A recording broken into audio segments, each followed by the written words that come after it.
Today in our 2009 GMC Sierra, we're going to be installing B&W's custom underbed installation kit for companion fifth wheel trailer hitches, part number BWG NRK 1067-5W. This fifth wheel installation kit is designed to let you install your B&W companion fifth wheel trailer hitches. The adapters are part numbers BWR VK3500 or part number BWR VK3400. The underbed design of the kit allows for full truck bed access, and when you're ready, it's under 5 minutes to convert your empty truck bed into a fifth wheel hitch. We'll start off by unlocking our B&W hitch and installing our fifth wheel adapter. We have ours pre-assembled, but you can adjust the uprights here depending on your truck and trailer combinations. At this point, the hitch is ready to attach to a trailer. There's a little clip here that you release. Basically, it's a safety pin. Then you swing the handle out and you can watch the jaws open. You're ready to back up onto your trailer. Once you're secure onto your trailer, you can reinstall the clip. And since the fifth wheel installation kit doubles as a gooseneck hitch, when you're not towing your fifth wheel, you can remove it. This frees up the hole to reinsert the hitch ball when you need it. Now we'll go ahead and show you how to install the custom underbed kit for the B&W companion fifth wheel trailer hitches. We'll start our installation in the bed of the truck by drilling our 4-inch hole that we'll need for our hitch. Refer to your instructions for the appropriate measurements and mark that out in the center. And we're going to start with an 1/8 inch pilot hole to get prepared for our hole saw. I've already got it marked here, so we're just going to drill it out. We'll now use our hole saw to make our 4-inch hole. We'll then use some clear coat just to prevent any corrosion. We've already got our spare tire removed to give us some more room to work. We'll now lower down our exhaust by removing those 2 exhaust hangers there. You can just take your pry bar and pry these off. And we'll do that to this one up here as well. Now we're going to take a piece of wood and we're going to work it up between our muffler and our frame here. This is just going to help keep the exhaust down to give us more room to work. Next, you'll need to remove your heat shield. You can do this using a T25 Torx socket, removing all the bolts. Or you have the option to just trim out this section here. We're going to cut along this beam and along the beam in the front. And that way you can leave some of your heat shield still in place. We're going to be trimming ours. We're just using some Tim snips to trim it. And after you've got it all cut out, it should look like this. We have full access between our 2 channels. We'll now use our cutting tool to cut a notch into the frame. Refer to your instructions for the appropriate marking. I've already got it marked out here for you.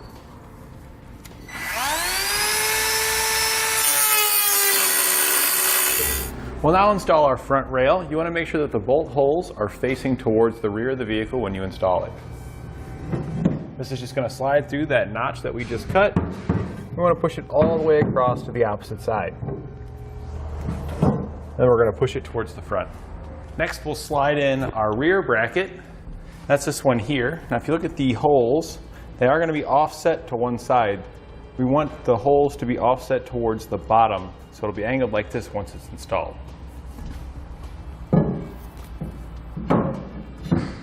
On our front rail, the bolt hole closest on the inside for our driver's side, we're going to slide one of the 1/2 inch bolts through and use the rubber washer that's supplied with the kit to hold that bolt in place.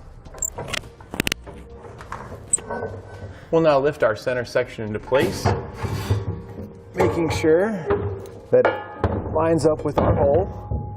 You'll then want to slide your front cross member back until it meets up and put our bolt that we pre-installed through our center section.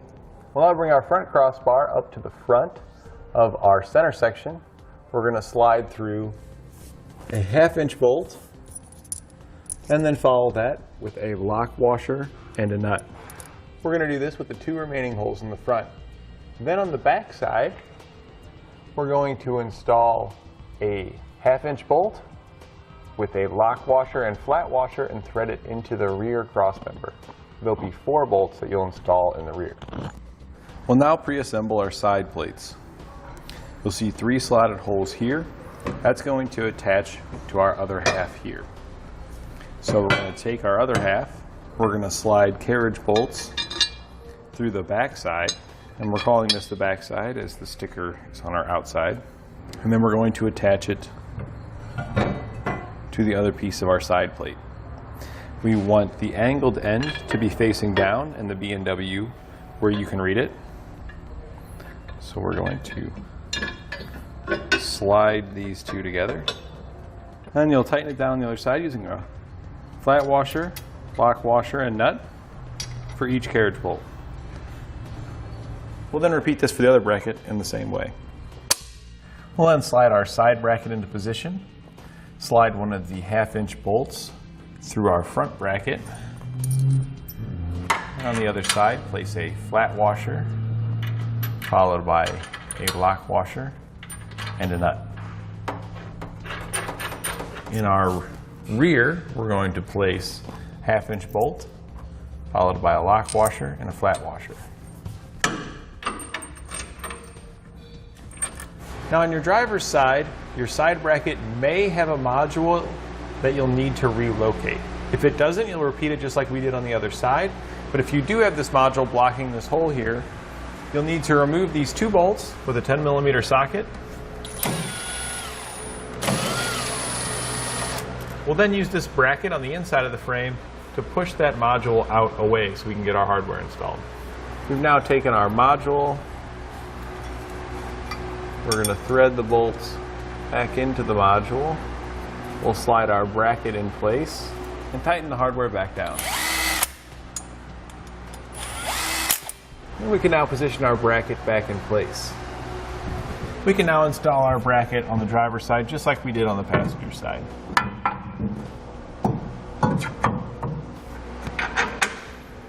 We'll now install our large bolt through our frame here.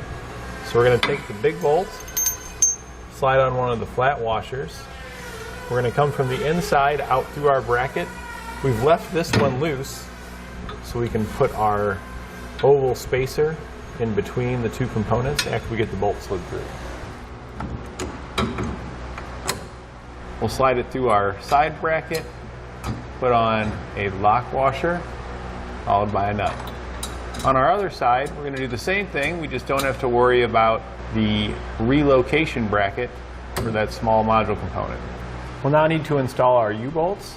These are going to clamp on the inside of the frame and go through these 2 holes here, facing outward. You want to make sure that you don't clamp any wiring or anything inside of this. So if there's any wiring, such as this one right here, we may have to unclip this and move it out of the way so we don't pinch any wiring between our U-bolts and our frame and bracket. Once the U-bolt's through both of your holes, on the other side you're going to place on a lock washer, followed by a nut. We can now go back and tighten and torque all of our hardware to the specifications found in our instructions. We'll tighten down all of our smaller bolts with 3/4-inch sockets and wrenches. And we'll tighten down our large bolt with a 1 1/8-inch socket and wrench. We'll then torque all of our hardware to the specifications found in our instructions. We're now going to drill out our holes for our safety chain loops.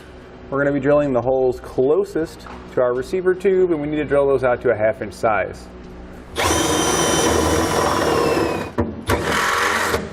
And then if you want, you can go back up top and clean them up. And now to prevent those holes from causing any corrosion, we're going to use some clear coat to seal them up.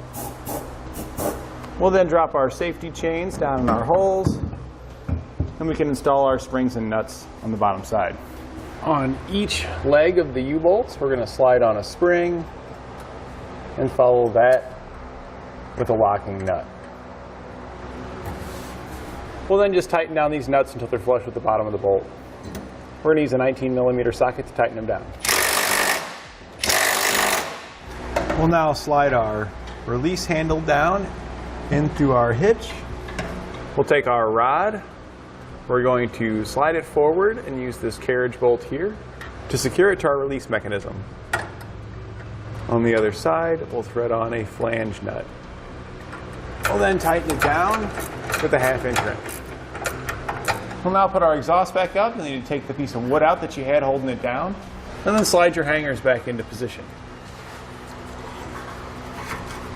Now put your spare tire back up.